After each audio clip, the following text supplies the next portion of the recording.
Sir నమస్కారం sir.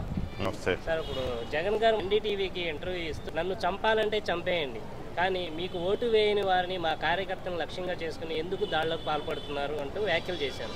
అంటే దీని వెనుకున్న జగన్ స్ట్రాటజీ ఏమంటారు, ఎలా అర్థం చేసుకోవాలి? దీని వెనుకున్నటువంటి చాలా దుర్మార్గమైన ఆలోచన. అతను వచ్చిందే రాజకీయాల్లోకి దుర్మార్గంగా వచ్చాడు. దుర్మార్గంగా అవినీతిగా తండ్రిని అడ్డం పెట్టుకుని ఏదో సంపాదించేసి మళ్ళా ఉంది కదా అని, డబ్బు ఉంది కదా అని మళ్ళా తండ్రి మరణం తర్వాత ఎమ్మటే తండ్రి శవాన్ని అక్కడ పెట్టుకుని అందరితో సంతకాలు చేయించి ముఖ్యమంత్రి అయిపోవాలి, ముఖ్యమంత్రి అయిపోయి ఏదో ఈ రాష్ట్రాన్ని దోసుకోవాలనే ఒక దరిద్రమైన మనస్తత్వం అతనిది. ఒక నీచమైన మనస్తత్వం, ఒక ప్యాక్షన్ మనస్తత్వం. ఇప్పుడు వరకు మేము దాదాపుగా మాకు రాజకీయాల్లో చూసేప్పటి వరకు అలాంటి నీచమైన దుర్మార్గమైన కక్షపూరితమైన రాజకీయ నాయకులు ఇంతమంది రాజకీయ నాయకులను చూసాం, కానీ అతను లాంటి వాడిని ఇంత మటుకు రాజకీయాల్లో చూడలేదు.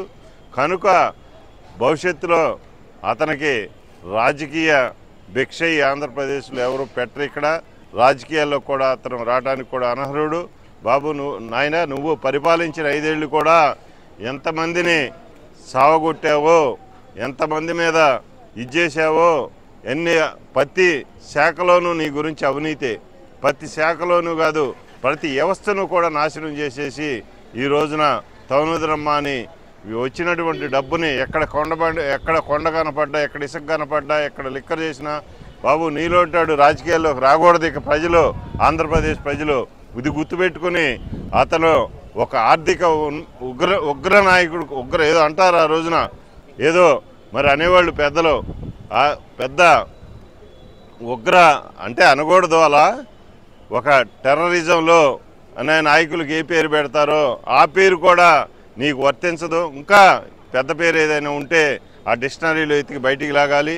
కనుక ఇలాంటి రాజకీయ నాయకులను ఎప్పుడు చూడలేదు. కనుక మేము ఇట్లాంటి రాజకీయ నాయకులు భవిష్యత్తులో కూడా ఇతనికి రాజకీయ భిక్ష అనేది ఆంధ్రప్రదేశ్లో ఉండదు.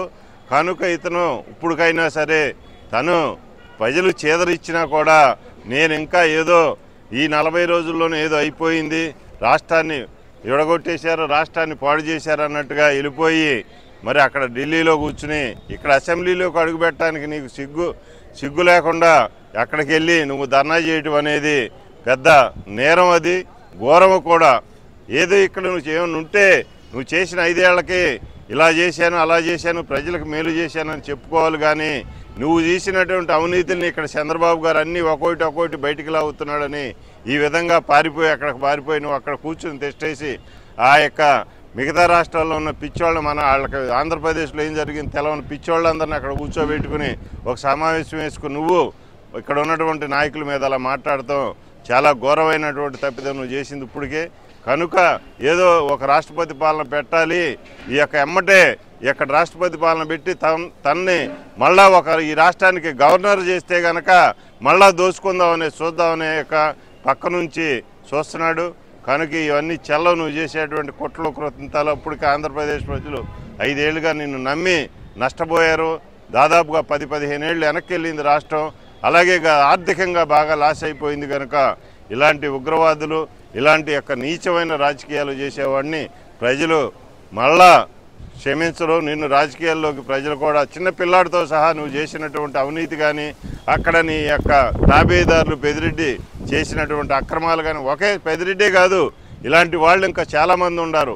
ఈ మూల నుంచి ఆ మూల దాకా తన పక్కన పెట్టుకుని వాళ్ళతో నువ్వు ఇది తీసుకొని వాళ్ళ దగ్గర వచ్చిన సంపాదన నువ్వు తీసుకుని వాళ్ళు ఇంకా పోచుకుని ప్రతి కార్యకర్త దగ్గర నుంచి కూడా పై లీడర్ వరకు కూడా అనేక కోటేశ్వరులు అయిపోయి ఈ రోజున తెలుగుదేశం పార్టీని నీకు అనటానికి నీ యొక్క అర్హత లేదు, రాజకీయాల్లో నువ్వు ఉండటానికి అర్హత లేదు.